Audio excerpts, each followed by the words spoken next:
오늘 지난주에도 나는 세상의 빛이다. 예수님이 누굽니까? 라고 얘기할 때 예수께서 당신이 스스로를 얘기하시니 뭐냐면 나는 세상의 빛이야 라고 말씀하셨고, 오늘 말씀은 나는 세상의 떡이야 라고, 난 생명의 떡이야 라고 말씀하셨고, 또 다음 주, 그 다음 주에 계속해서 요한복음에서는 예수님이 자꾸 내가 누구다라는 걸 말씀하셨거든요. 나는 선한 목자다. 나는 포도나무다. 나는 양의 문이다. 나는 생명이다. 나는 길이다. 이렇게 당신을 스스로 얘기하셨기 때문에 우리가 다시 예수님이 누구신가를 다시 한번 대림절, 우리가 기다린다고 하는 그 예수님이 넌 누구시지? 라는 것에 대해서 다시 한번 우리가 살펴볼 필요가 있어서 우리가 계속해서 대림절 예수님이 누구신지를 이야기하고 있습니다. 예수님은 오늘 말씀에 보면 나는 생명의 떡이다 라고 말했어요. 떡을 얘기하면 이건 번역상의 문제가 생겼어요. 원래는 브레드, 빵이에요. 근데 빵이 우리한테 넘어오다 보니까, 근데 이 빵을 우리나라로 뭘 대체할까 했더니 떡이 인 거예요. 그래서 떡으로 했어요. 근데 정확하게 이 번역은 틀렸어요. 왜냐면 서양에서는 빵이 뭐죠? 주식이잖아요. 주식. 밥 먹는 거예요. 우리한테로 바꾼다면 뭐로 바꿔야 하냐면 나는 생명의 밥이다가 돼야 돼요. 밥이다라고 돼야 하는데 이 빵과 밥 가는 것보다는 빵보다 떡이 이게 맞으니까 이게 생명의 떡으로 간 거예요. 번역이. 그래서 이 번역을 고칠 수가 없어서 우리가 생명의 떡이다라고 얘기하지만, 왜냐하면 요즘 애들은 떡 잘 안 먹잖아요. 생명의 떡이다 이러면 잘 안 먹고 냉장실에나 냉동실에 이렇게 방치되어 있는 것 이렇게 생각하기 때문에, 정확하게 이건 오늘 설교를 한다면 나는 생명의 밥이다. 밥이 이게 더 정확한 표현일 것입니다. 예수님은 나는 누구냐? 나는 밥이야 라고 말씀하셨어요. 2010년이죠. 그러니까 약 10년 전 얘기인데요. 젊은 친구들이 잘 모를지 모르겠는데 우리나라를 강타했던 사건이 하나 있어요. 뭐냐면 타지뇨 사건이라는 게 있었어요. 타지뇨가 뭐냐면 고개를 끄덕이시는 분들 좀 사신 분들이에요.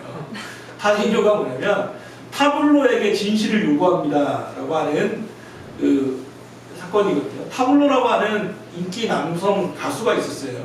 근데 이 친구가 스탠포드라고 하는 대학, 미국의 명문이죠. 스탠포드 대학교와 대학원을 3년 반 만에 졸업을 했다는 거예요. 그리고 또 그것을 몇 번 이야기했단 말이에요. 그런데 보니까 3년 반 만에 스탠포드라고 하는 그 대학교와 대학원을 마칠 수 있나? 그래서 이제 다 의심이 이제 도진 거죠. 이게 아니다 해가지고 그 타지뇨라고 하는 카페를 만들었어요. 거기에 모인 사람이 약 19만 명 정도 카페 회원이 모였습니다. 그리고 타블로에게 야 너 이거 가짜지, 너 학력 유조지, 뭐 이렇게 했단 말이에요. 그런데 결론은 뭐였냐면 아무도 안 믿으니까 결국에는 MBC에서 그 기자가 직접 타블로를 데리고 스탠포드 대학교에 가서 그 당시에 교수를 만나고 스탠포드 총장의 직인 찍혀있는 졸업 증명을 지키고 거기서 얘기를 했단 말이에요. 그리고 또 경찰에서도 그것이 진실이라고 얘기하고 했단 말이에요. 근데 여전히 믿질 않았죠. 거기 가서 그 친구를 만나고 야 나랑 같이 학교 다녔다고 얘기하고 교수를 만났는데도 불구하고 여전히 이 타블로에게 진실을 요구한다고. 거기 기자도 매수했고 경찰도 매수했고 그렇게 했단 말이죠. 나중에 장면이 어떻게 끝나냐면, 그래서 타블로라고 하는 그 가수가 울면서 끝나요. 근데 울면서 뭐라고 얘기하냐면 이렇게 얘기했습니다. 제가 억울해서 우는 것도 속상해서 우는 것도 아닙니다. 제 말을 믿지 않는 게 너무 안타깝습니다. 그들은 저를 믿지 않는 것이 아니라 그들은 저를 믿지 않는 것이 아니라 안 믿는 것이 나를 힘들게 합니다. 그러니까 쉽게 얘기하면 이렇게 얘기한 거예요. 못 믿는 게 아니라 안 믿는 것이다. 그러면서 막 그 친구가 울었던 것을 기억해봅니다. 못 믿는 게 아니라 안 믿는 것. 이게 어떻게 보면 이 시대의 단면이라는 생각이 듭니다. 전에는 뭔가를 보여주면 믿었는데 요즘은 보여주면 이거 CG 아니야? 이거 조작 아니야? 그러니까 왜냐면 영상과학이 영상 쪽 기술이 워낙 뛰어나니까 보여줘도 안 믿는 시대가 됐단 말이죠. 국가의 공권력도 마찬가지인 것 같아요. 보수 쪽 대통령이 되면 진보 쪽에서 하나도 안 믿고 아무도 안 믿어요. 또 진보 쪽 대통령이 되면 보수 쪽에서 전혀 믿지를 않고 국가도 여전히 그래서 결국은 믿음의 문제, 서로를 믿지 못하기 때문에 나라가 시끄러운 거고 부부간의 문제도 결국은 불신이잖아요. 서로가 서로를 믿지 못할 때 파국으로 지나가는 거예요. 내가 네 말을 못 믿는다. 내가 너를 어떻게 믿어? 가 되면 부부관계는 참 어려운 거. 뭐 교회도 마찬가지겠죠. 목사와 교인 간에 또는 교인과 교인 간에 신천지가 가장 어렵게 하는 게 뭐냐면 새로운 새가족이 오면 다들 걱정하는 거예요. 저 사람 신천지 아니야? 왜 왔지? 그게 무슨 일이 벌어졌냐면 교회가 새가족을 환영해야 하는데 의심부터 하게 만들어버리는 거예요. 이보다 더 무서운 게 어디 있어요? 의심이 결국은 사단이 던져놓은 이 가시인데 이게 정말 잘 터져 있는 거죠. 퍼져 있는 거죠. 인간관계도 마찬가지고요. 결국 불신은 사람 모든 것을 깨게 만들게 되거든요. 오늘 요한복음 6장에 보면 오병이어의 사건이 나타나요. 그들은 그것을 먹었어요. 예수님이 만드신 그 오병이어 5개의 떡과 2마리의 물고기의 음식을 다 먹고 나서 뭐 하냐면 여전히 그 먹고 나서도 예수님을 믿지 않아요. 6장에서 우리가 35절 한 절만 봤는데 36절을 이렇게 얘기하거든요. 그러나 내가 너에게 이르기를 너희는 나를 보고도 믿지 아니하는도다 하셨느니라. 예수님의 말씀이에요. 너희는 지금 오병이어 기적을 먹고 맛봤는데 여전히 그리고 나는 지금 보고 있는데도 너희는 나를 믿지 않는구나. 많은 그런 사람들이 여기 있거든요. 예수님을 어떻게 믿어? 예수님이 당장 내 눈앞에 나타나면 내가 믿게 안 믿어요. 죄송하지만 예수님이 나타난다고 해도 안 믿는다니까. 어떻게 그것을 증명할 거예요? 마치 저 도마처럼 예수님이 다 부활했다고 친구들이 또는 그 제자들이 다 얘기해도 나는 내가 보기 전까지 안 믿어 했던 것처럼 계속해서 불신하고 우리는 믿지 않는다는 거예요. 우리 마음의 본질은 불신이에요. 그게 죄악이에요. 오늘 말씀 이 생명의 빵, 생명의 밥이라는 얘기를 하려면 이 오병이어의 사건이 전제돼야 돼요. 이것이 나와야 왜 이 사건이 풀어져야 왜 주님이 말씀하시는 생명의 밥이다라는 게 왜 나왔는지를 알거든요. 이 사건을 좀 얘기 더 해보죠. 예수님이 디베랴 바다, 벳세다라고 하는 그 들판에 계셨어요. 예수님이 딱 지나가는데 막 배 타고 가셨거든요. 배 타고 가는데 사람들이 예수님이 지나가는 걸 보고 예수님을 따라간 거예요. 이 사람들은 강가에, 예수님은 배를 타고. 그래서 예수님이 착 상륙할 그곳에 미리 가서 벳세다 들판에 점령했어요. 거기에 따라온 장정들만 5,000명이었어요. 그럼 어른들까지 하면, 애들까지 하면 한 2만 명 정도 모였다고 해요. 그러니까 예수님이 거기서 이 모여있는 사람들을 왜 쫓아내냐는 여러 가지 사건이 있겠죠. 이유가 다 다른 거예요. 누군가는 진짜 진리에 대한 탐구 때문에, 누군가는 신기해서 마치 그 연예인 오면 우르르 몰리는 것처럼 그 몰렸을 거예요. 그 당시에 슈퍼스타였으니까. 또 누군가는 예수님한테 만나기만 하면 병 고친다더라. 병 고침을 받기 위해서. 등등등 여러 가지 이유로 예수님을 다 모였겠죠. 어떤 이유인지를 예수님은 묻지 않았어요. 그러고 나서 다 모인 사람들에게 예수님은 설교하기 시작했어요. 말씀을 전하는데 시간이 점점점 지나서니 밤이 됐어요. 저녁이 되어가고 있어요. 그러니까 이제 기자들이 예수님이 막 설교하는 거 보면서 옆에서 기자는 예수님의 설교를 듣는 게 아니라 수근수근 거리기 시작했어요. 마치 그 담임목사 설교할 때 부목사들에서 설교 안 듣는 거 비슷해요. 막 수근수근 하면서 뭐라고 얘기했냐면 예수님 저거 빨리 끝내야 하는데 이 들판에서 이 사람들 빨리 집에 보내야 하는데 집에 가서 빨리 밥 먹으라고 해야 하는데 저녁 때가 다 됐는데 왜 이렇게 설교를 길게 하시지? 막 걱정하고 있는 거예요. 수근수근 하니까 예수님이 들으셨어요. 예수님이 얼마나 기적이 떠났는지 제자들의 이야기를 다 들었어요. 그럼 뭐 때문에 그러냐? 그랬더니 예수님 지금 여기 들판입니다. 거의 5,000명이나 됩니다. 장군만. 이 사람들 먹이려면 지금 보내야, 집으로 돌려보내야 이들이 굶주리지 않습니다. 라고 한 거예요. 근데 예수님이 와서 뜬금없는 얘기를 하는 거예요. 야, 니네가 먹을 거 줘. 그러시는 거예요. 니네가 먹을 거 줘. 그랬더니 가누다가 계산을 빠르잖아요. 이따가 얘기합니다. 이 사람들 먹이려고 하면 200데나리온 정도의 돈이 좀 필요합니다. 200데나리온이 얼마냐면 1데나리온이 한 노동자가 하루 품삯이에요. 요즘 노가다 하는 게 한 10만 원 정도 한대요. 제가 알바할 때는 한 5만 원 정도 받았거든요. 그러니까 2배 정도 떴나 봐요. 10만 원 정도 한다고 하면 계산 쉽게 하면 200데나리온이면 2천만 원 정도의 빵을 사와야 이들을 먹일 수 있습니다 라고 얘기한 거예요. 그 얘기는 뭐예요? 예수님 진짜 잘 모르시네. 지금 이 사람들 다 먹이려면 2천만 원이 어디 있어요 우리한테. 그러니까 빨리 보내라는 얘기죠. 그렇지만 이 와중에 빌립이라고 하는 사람은 그때 조사를 했어요. 그랬더니 꿈의 아이가 도시락을 하나 싸왔는데 그게 500리얼이에요. 5개의 빵과 2마리 조그마한 물고기가 있는 도시락을 가져왔어요.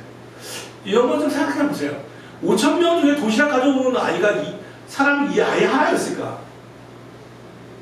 이 아이만 뭐 특별한 준비가 능력이 뛰어나서 그랬을까? 그렇지는 않을 거라고 봐요. 분명히 약삭 빠른 이들이 있었을 거예요. 자, 도시락 있는 분은 손 드세요 라고 했을 때 분명히 있음에도 불구하고 이거 왜 조사하지? 다 내려가는 것 같은데 분명히 있었을 거예요. 자기 거를 감춘 이들이 있었을 거예요. 근데 이 아이는 아이였잖아요.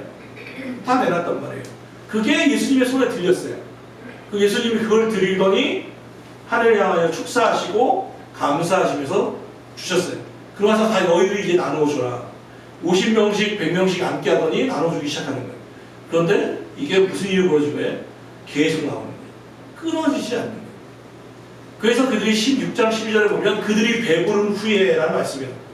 배불리 먹고 12광주리가 남았다가 오병이어의 사건이죠. 여기서 알 수 있는 게 뭐냐면 첫 번째로는 배고픔이라는 건데 육체의 배고픔이요. 예수님은 이들이 아무리 말씀을 좋아하고 듣는다 하더라도 그들의 필요, 배고프다는 거예요. 제자들이 야 이들을 빨리 배고픈데 먹여야죠. 야 말씀이 중요하지 지금 배고픈 게 문제야? 하지 않으셨다는 거예요. 배고픔의 문제가 예수님께 들려졌을 때 해결책을 제시한 거예요. 과연 배고픈 사람들이 이때 이 디베라 바닷가에 베세라 들판에 모인 사람들이 뿐이겠어요? 여전히 먹고 사는 문제는 우리의 가장 큰 문제예요. 왜 일합니까? 자아 실현을 위해서 일하시는 분도 계시고 대단한 분도 계시겠지만 좀 본질적으로 말하면 이래야 먹고 사니까요. 그래서 요즘 아이들의 최고의 희망사항이 그거라며요. 건물주. 조물주 위에 건물주. 왜 그럼 건물주를 좋아해요? 일하지 않고도 먹고 사는 것 같거든요. 먹고 사는 문제로부터 자유하고 싶은 거예요, 사람들은. 요즘 애들이, 청년들이 왜 이렇게 영혼을 끌어모아 주식을 투자합니까? 결국은 그 문제거든요. 일하지 않고도 먹고 사는 문제, 일하지 않고 먹고 살고 싶은 거예요. 그러니까 본질적으로 이게 옳고 그름의 문제를 떠나서 먹고 사는 문제는 우리 가장 근본적이고 기초적인 문제예요. 배고픔의 문제예요. 그런데 이게 앞서 말한 것처럼 이 문제가, 배고픔의 문제가 누구한테 들려졌을 때? 예수님께 들려졌을 때 주님은 해결책을 제시한다. 그것을 해결하셨단 말이에요. 그래서 오늘 말씀이 뭐라고 말합니까? 나는 생명의, 표준생명이고, 내가 생명의 빵이다, 내 생명의 밥이다. 내게로 오는 사람은 결코 뭐하지 않을 것이다? 줄이지 않을 것이다. 배고파지지 않을 것이다. 이건 대단한 선언이에요. 지금은 와닿지 않죠. 왜냐하면 지금은 다들 그거 하잖아요. 배고픔의 문제보다 대부분 내가 먹고 사는 문제를 떠나서 잘 먹는 이야기를 하거든요. 얼마나 풍성하게 먹을 것인가. 그래서 자꾸 뭐예요? 좋은 음식을 오면 사진부터 찍잖아요. 저 옛날에는 진짜 이해를 못했어요. 이렇게 음식 먹었으면 빨리 밥 먹어야지 사진 찍잖아요. 왜 사진을 찍나? 근데 제가 얘기했나요? 몇 년 전부터는 제가 그걸 가서 뭐라고 하지 않나요? 저도 사진을 찍어요. 왜냐면 누가 그러더라고요. 왜 맛있는 음식을 사진을 찍냐면 영정사진이래요. 곧 우리를 위해서 곧 가실 분이기 때문에 곱게 사진을 찍어야 돼요. 그래서 이해를 했어요. 그러니까 지금은 먹고 사는 단순한 문제, 일용할 양식을 뛰어넘어서 더 맛있는 것을 과다하게 먹는 시대이죠. 그럼에도 불구하고 여전히 한쪽에서는 굶어 오늘 내일 무엇을 먹을까를 고민하는 분도 있으면 기억해야 돼요. 우리는 파주 잘 알습니다. 바로 30km만 위로 올라가면 바로 북한 땅은 여전히 지금 먹고 사는 문제로 허덕이고 있고, 또 우리 주변에도 가끔 뉴스에서 등장하는 것처럼 먹고 사는 문제가 해결되지 않아서 허덕이는 이들이 여전히 있어요. 복지 정책에서 사각지대에 있는 이가 있어요. 그래서 별거 아닌 것 같아도 우리가 추석한가절 쌀을 이제 드리자고 하는 이유가 바로 그거예요. 혹시나 있을 누군가에게 힘이 되기를 바라는 마음인 거죠. 그런데 이 문제, 이 배고픔의 문제, 먹고 사는 이 문제는 예수님께 들려질 때 해결할 수 있음을 믿으시기 바랍니다. 과연 여러분의 경제적인 문제들, 우리가 갖고 있는 물질의 문제들은 결국 하나님께로 들려지면 반드시 그것은 해결돼요. 단 내 방법대로 또는 내 시간대에 되지 않을 뿐이죠. 그럼 사람들이 다 하다가 뭐예요? 실망하고 떠나버리는 거예요. 아니에요. 반드시 그 문제는 해결돼요. 왜냐하면 출애굽했을 때 200만의 이스라엘 백성들이 예수님 모세 말 듣고 하나님 말씀 듣고 나왔어요. 나왔는데 200만 명을 어떻게 먹이고 살릴 거예요? 어떻게 마시고 그 식수의 문제를 어떻게 할 것이며 먹는 문제를 어떻게 해결할 거예요? 어떻게 식량을 보존할 거예요? 40년 동안에 방법이 없었어요, 그들에게는. 그래서 그때 하나님이 하신 해결 방식이 뭡니까? 만나를 주시는 거였어요. 만나의 뜻이 뭐냐면 이게 뭐냐, 이게 뭐냐. 몰랐어요, 이게. 처음 보는 음식이야. 근데 이게 보관도 못해. 매일매일 먹는 거예요, 매일매일. 아침 새벽에 나가야 돼. 또 게을러서는 안 돼. 해가 떠버리면 없어져. 이슬처럼. 그래서 아침에 나가서 먹어야 돼요. 가져오면 딱 자기 수만큼만 봐줘야 돼. 더 많이 가져오면 썩어버려요. 또 안식일은 2배야. 미리 일하지 말라고. 딱 하루 전날만 2배가 주고 나머지는 다 음식 무슨 AI 기능이 있는지 이런 일이 벌어진 거예요. 너무 신기한 일이 벌어진 거예요. 그게 뭐예요? 만나예요. AI. 근데 이게 뭡니까? 이게 뭐냐? 배고픔의 해결자는 하나님이시라는 거예요. 70년대, 80년대 우리나라의 기독교의 성장률은 경제적 성장률과 비슷했어요. 사람들이 막 계속해서 모였던 이유는요, 딴 게 아니었어요. 먹고 사는 문제 때문이었어요. 교회 가면 먹을 걸 줬어요. 애들에게 사탕을 주고요. 우리는 지금 뭐 이빨 썩는다고 해서 막 그러죠. 지금도 여전히 성교 현장에 나가서 사탕 달고나를 주면 사람들이 몰려요. 선물을 주면 몰려요. 그거는 그분들이 나빠서가 아니에요. 그게 가장 본질적이라서 그래요. 먹고 사는 문제 해결은, 배고픔의 문제는 하나님께 해결할 수 있다는 거예요. 그래서 예수님이 말씀한 게 뭐냐면 내가 생명의 밥이라는 거예요. 생명은 뭡니까? 육체의 생명이라는 거죠. 예수님께 와야만 우리의 경제적인 문제들, 먹고 사는 문제가 해결된다는 거예요. 근데 많은 이들이 예수님 오기 전에 은행한테 가죠. 은행한테. 내 카드를 의지하죠. 내 카드. 내 신용 등급을 의지하죠. 예수님께 가는 것보다 더 눈에 보이는 확실한 은행 대출을 우리는 바라보지 않습니다. 물론 그것도 하나의 방법이겠습니다만 가장 본질은 뭐냐면 생명의 밥이시 그분께 와야 해요. 두 번째로 이 배고픔을 우리는 뭘 느끼냐면 정서적인 배고픔이 있어요. 정신적인 배고픔. 자유가 아니면 죽음을 달라. 또 배부른 돼지보다 배고픈 소크라테스가 낫다. 그리고 또 요즘 대중가요를 보면 대부분이 다 사랑에 대한 욕구, 또 다른 사람의 인정에 대한 욕구. 우리가 육체만 배고프다고 하면, 우리 이 육체의 배고픔만 해결하면 다 행복하다고 한다면, 특별히 우리나라 젊은이들이 군대를 안 가려고 하는 이유를 설명할 수가 없어요. 군대는요, 얼마나 좋습니까? 새끼 밥 다 주죠? 무엇을 먹을까 고민할 필요 없어요? 무엇을 살까 고민할 필요 없어요? 옷 입는 거 주죠? 의식주 해결해 주는 데가 군대예요. 그 다음에 무엇을 할까 고민도 하지 마십시오. 365일 교육훈련 프로그램이 꽉 차 있습니다. 운동도 시켜주고요. 노동도 시켜주고요. 월급도 주고요. 그런데 왜 군대 가기 싫어합니까? 자유가 없잖아요. 내가 마음대로 할 수 없는 명령을 따라야 하거든요. 그게 뭐예요? 정서적인 문제예요. 제가 내일이 중방인데 한 학기 상담학을 배웠어요. 그런데 9시부터 5시까지 상담학을 배웠는데 그 중에 제일 인상 깊게 들었던 강의가 하나가 뭐였냐면 문화심리얘기하라고 하는 강의였는데 한국인에 대한 한국인과 서양의 문화의 차이를 얘기하다가 한국인의 그 정서는 딱 한마디로 끝나더라고요. 한. 다른 나라는 서양은 화잖아요.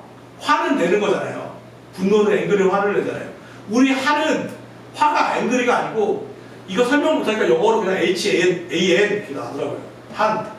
그게 뭐냐면 우리 한은 푸는 거예요. 푸는 거. 그러니까 한마디로 정의하면 한이라는 건 뭐냐? 언제 생기냐면 억울할 때 생긴대요. 억울할 때. 한국인은 이 억울함이 있대요. 억울함. 그 억울함은 뭐냐면 몰라줄 때 억울하대요. 맞는 것 같아요. 여러분 언제 한이 생깁니까? 언제 억울합니까? 이 사람이 내 속을 몰라줄 때 억울하잖아요. 부부간에 왜 한이 생기냐면 내가 이 가족을 지키기 위해서 얼마나 수고하고 애를 쓰는데 그걸 몰라줘요. 그러면 서운함을 넘어서 한이 맺히는 거예요. 억울한 거예요. 친구 사이에서 한이 생기는 이유도 마찬가지. 억울함. 내가 너를 위해서 얼마나 이렇게 수고했는데 애썼는데 또는 내가 그때 은혜를 베풀었는데 그거 몰라주면 억울하잖아요. 억울함은 몰라준다 해서 생긴다고요. 내가 얼마나 애썼는데 몰라준다. 그러고 나서 이걸 강의를 듣고 내가 성경을 제가 좀 천천히 찾아봤어요. 그랬더니 몰랐던 게 보여요. 하나님과 선지자들 또는 하나님의 사람들이 만날 때 하나님이 하셨던 말씀이 거의 공통적으로 나오는 말이 뭐냐면 내가 너를 안다 했어요. 내가 너를 알아. 아무도 모르는 이세의 막내 아들이 되어서 아무도 그를 인정해주지 않고 양치고 있는 그 다윗을 하나님은 아셨어요. 아브라함 75세의 그 노인이 어떻게 진행하는지 모르는데 그분은 이미 아셨어요. 기드온이라고 하는 그 세상의 겁쟁이가 있을 때 주님이 그를 알았어요. 예레미야가 고백하기를 예레미야는 아무도 몰랐을 때 하나님은 내가 너 모태에서 지어지기 전부터 내가 너를 알았다고 말했어요. 다윗은 시편 139편에 내가 형질이 생기기 전에도 주님은 나를 아셨다고 말했어요. 시몬 베드로가 있을 때 아무도 베드로 구속하지 않을 때 예수님은 첫 만남에서 너는 베드로라 장차 베드로가 될 것이다. 내가 너 위에 교회를 짓겠다고 예언해 놓으셨어요. 그러고 보니까 하나님은 우리를 이미 알고 계시더라고요. 이미 알고 계셨어요. 이보다 더 좋은 나의 억울함, 나의 수고, 나의 땀, 내 상황 주님은 이미 다 알고 계셨어요. 이게 뭐냐면 정서적인 배고픔, 정신적인 배고픔을 이미 주님은 알고 먹이고 계십니다. 그래서 주님은 우리의 생명의 밥이에요. 사람에 대한 기대치가 높으면요 신랑도 그만큼 안 해요.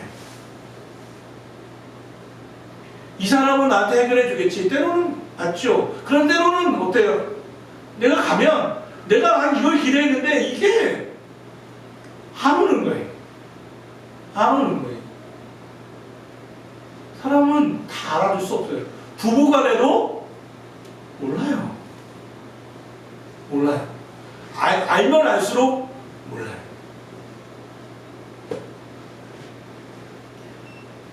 육체의 배고픔이 있어요. 정서적인 배고픔이 있어요. 마지막으로는 영적인 배고픔이 있어요. 같은 요한복음 3장에 보면 니고데모라고 하는 사람이 나타나요. 이 사람은요 육체의 배고픔이 있었을까요? 아니요. 그분은 사내들인이라고 하는 공의회 의원입니다. 이스라엘에 70명밖에 안 되는 우리나라로 얘기하는 국회의원이에요. 먹고 사는 문제를 걱정했을까요? 또는 남한테 받은 종정이나 이런 걸 원했을까요? 이미 이 사람은 다 가지고 있어요. 권력도 갖고 있고 경제적인 문제도 해결되어 있는 사람이에요. 그런데 요한복음 3장에 보면 이 나이 많은 니고데모가 밤중에 청년 예수를 이렇게 몰래 찾아가는 장면이 나타나요. 다른 사람의 눈을 피해서 몰래 찾아가서 물어보는 게 뭐예요? 그게 궁금한 건 뭐예요? 영적인 배고픔이에요. 니고데모가 딱 오자마자 예수님을 알고 계셨어요. 왜 왔는지. 그래서 예수님이 니고데모에게 대뜸 던지는 말씀이 뭐냐면 사람이 거듭나지 않으면 하나님 나라를 볼 수 없느니라. 그러니까 니고데모는 하나님 나라에 대한 갈망이 있었어요. 영적인 배고픔이 있었다고요. 그래서 그러니까 예수님이 얘기하는 거예요. 너 두 번 거듭나지 않으면, 두 번 태어나지 않으면 하나님 나라를 볼 수 없어. 그랬더니 니고데모가 물어보죠. 사람이, 저는 이미 늙었는데 어떻게 다시 납니까? 다시 우리 어머니 돌아가셨는데 그 어머니 모태로 내가 다시 들어갔다 나옵니까? 그때 예수님이 다시 하신 말씀하는 게 뭐냐면, 진실로 진실로 내가 내게 이르노니 사람이 물과 성령으로 나지 아니하면 하나님 나라에 들어갈 수 없느니라. 사람이 물과 성령, 이게 뭡니까? 세례잖아요. 세례를 받지 아니하면, 세례는 뭐죠? 예수님을 믿지 아니하면, 믿는다는 증거가 세례니까, 물과 성령으로 거듭나지 아니하면 하나님 나라로 들어갈 수 없어 라고 말씀하시는 거예요. 이게 뭡니까? 영적인 배고픔. 영적인 배고픔. 여러분, 요즘은 그 영화가, 지금 영화가 잘 못 가시지만 가끔 영화에 가면 2D라고 하잖아요. 영화 화면에 2D라고 하죠. 근데 좀 이렇게 돈을 더 내면 또 그 영화가 잘 만들어지면 그 안경 쓰라고 하는 거, 그 셀로판지 같은 거 안경 주는 영화 보신 적 있으신가요? 그게 뭐 3D 안경 아닙니까? 그러니까 내 눈으로 이렇게 보면 그냥 2D일 뿐이에요. 그죠? 2차원이에요. 우리 2차원이란 말이에요. 그런데 갑자기 그 안경을 쓰면 어떤 일이 벌어지죠? 그게 3D로 보이잖아요. 화면은 그대로예요. 바뀐 게 없어요. 그런데 내가 뭘 쓰면, 셀로판 그 이상한 그 안경을 쓰면, 또는 VR 안경을 쓰면 이 공간이 어떤 일이 벌어져요? 막 진짜 희한한 일이 벌어지잖아요. 내 눈으로 볼 때는 똑같은데 안경 하나 바꾸면 뭐 내가 흔들리고 막 공간이 흔들리고 내가 죽을 것 같고 완전 체험하게 되잖아요. 원래 화면이 바뀌지 않다니까요. 내가 바뀐 건 뭐냐면 내가 보는 안경이 바뀌면 그렇게 돼요. 영적이라고 하는 것은 그런 거예요. 우리는 지금 3차원 세계를 삽니다. 똑같아요. 2D가 안경을 쓰면 3D가 되는 것처럼 우리는 지금 3차원 세계를 살고 있는데, 믿음의 안경을 쓰게 되는 순간 이게 3차원이 아니라 4차원이라는 것을 알게 돼요. 영적인 세계가 더 높은 고차원이 있다는 것을 알게 돼요. 그리고 그게 보이게 되는 거예요. 하나님의 세계는 그런 거예요. 이 본질적으로 우리는 이 영적인 배고픔에 대한 갈망이 있어요. 그런데 이 갈망은 누가 채워줄 수 있냐면 하나님만이, 예수님만이 채울 수 있어요. 내가 생명의 빵이다. 내게로 오는 사람은 결코 줄이지 않을 것이요 나를 믿는 사람은 다시는 목마르지 않을 것이다. 저는 요즘 신천지 이만희 총회장, 그분을 보면 참 불쌍하다는 생각을 해요. 왜 그러냐면 본인은 뭐라고 얘기했죠? 육체 불화를 얘기하거든요. 육체 불사. 나는 죽지 않아 그러거든요. 그런데 왜 보석을 받고 나왔어요? 이유는 뭐냐면 죽을까봐. 나 지금 감옥에서 너무 죽을 것 같다 해가지고 보석 받고 나왔어요. 근데 왜 내가 이 사람을 좀 불쌍하다 생각하냐면, 이분이 3년 전에 현대중계에서 방송한 게 있어요. 뭐냐면 신도들에게는, 신천지 교인들에게는 나 육체 부활, 나 안 죽어 라고 얘기했는데 몸이 너무 안 좋으니까 신천지 수뇌부에서 뭘 했냐면 굿을 했어요. 무당을 불러서 굿했다고요. 뭘 위해서? 이만희 총회장 건강 회복을 위하여 굿을 불렀는데 그 굿값이 얼마였냐면 3억이었어요. 그러니까 우리나라에 난당인다고 하는 무당들 초대해서 3억을 들여서 병의 치유를 위해서 했단 말이에요. 이게 무슨 얘기예요? 다른 사람은 야, 이 사람은 하나님이다라고 믿는데, 야, 이긴 사람이다라고 믿는데 본인은 알잖아요. 그러니까 자기가 하나님한테 기도를 할 수 없어. 자기가 하나님이라고 했으니까. 근데 몸은 아파. 얼마나 답답한 일이에요. 어떻게 누구한테 할 수가 없어. 그러니까 뭐예요? 무당 불러가지고 굿하고 있는 거예요. 이보다 더 웃긴 아이러니가 어딨어요. 자기가 신이 아닌 것을 아는데, 자기 최면이라도 걸렸으면 모르는데, 자기가 아닌데 먹고 살아야 되니까, 또는 그 경제적으로 얻는 이익과 이거 포기할 수 없으니까 여전히 하나님 대행을 하고 살아야 하니, 이상한 사람이 어디 있어요? 사랑하는 여러분, 우리는 영적인 배고픔이 있다는 것을 알아야 돼요. 예수님은 그런데 뭐라고 말해요? 난 생명의 빵이다, 생명의 밥이다. 밥은 뭐예요? 보는 것으로 만족합니까? 아니죠. 밥은 먹어야 돼요. 그러면 생명의 밥을 먹는다는 건 뭡니까? 어떻게 밥을 먹어요? 먹는다는 것은 믿는다는 거예요. 영접하는 자, 그 이름을 믿는 자들에게는 내가 하나님의 자녀가 되는 권세를 주셨습니다. 영접하는 자, 그 이름을 믿는 자에게, 예수 그리스도의 이름을 믿는 자들은 예수님의 밥을 먹는 거예요. 그럼 뭘 믿으라는 겁니까? 여기 뒤에 시험에 있지 않았지만 내 살과 피를 먹는 자들이라고 말씀하세요. 그들이 영생을 얻을 것이다. 살과 피 하면 바로 나오는 게 뭡니까? 성만찬 사건이고 십자가 사건입니다. 예수님이 이미 초창기임에도 불구하고 십자가에 못 박혀서 피와 살이 찢기고 피가 다 쏟아질 것을 알고 계셨어요. 십자가 사건은 있을 걸 알고 계셨어요. 이걸 상징하는 게 바로 성만찬이었어요. 최후의 만찬이었단 말이에요. 또 빵을 주시면서 말씀하셨어요. 이것은 나의 살이다. 포도주를 주면서 말씀하셨어요. 이것은 나의 피다. 이것을 먹고 마시는 자가 영생한다고 말씀하셨어요. 영생의 소원이 있다고 말씀하셨죠. 곧 예수님의 생명의 빵이다라고 하는 것은 예수님의 살과 피가 찢기고 쏟아지는 십자가 사건, 곧 우리의 죄의 문제를 예수께서 해결하셨다는 것을 믿는다는 거예요. 우리가 지금 대림절을 이야기하고 성탄절을 즐거워하지만 사실 성탄절은 우리에게는 큰 기쁨이지만 하나님께는 아픔이죠. 왜요? 하나님이 예수님을 이 땅에 보내신 이유는 무엇입니까? 우리가 아이들에게 바라는 건 딱 하나일 거예요. 건강하게 행복하게 살기를 바라는 거죠. 우리가 바라는 거예요.